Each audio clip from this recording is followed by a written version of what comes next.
Paano nga ba ang tamang pagbukas para kainin ang onigiri? So, makikita nyo, it's a triangular shape, no?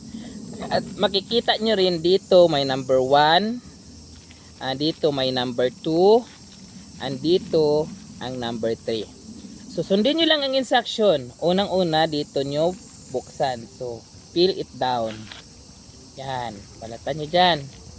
Tapos, number 2, dito. Pugutin nyo dyan. Wait. Dapat bukas. Number 2, dyan.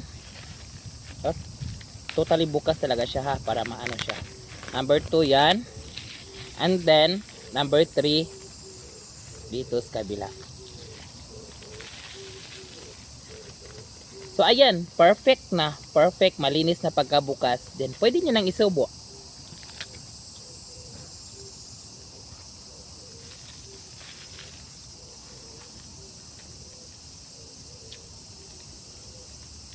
Sarap na sarap talaga ako sa onigiri dito sa Japan.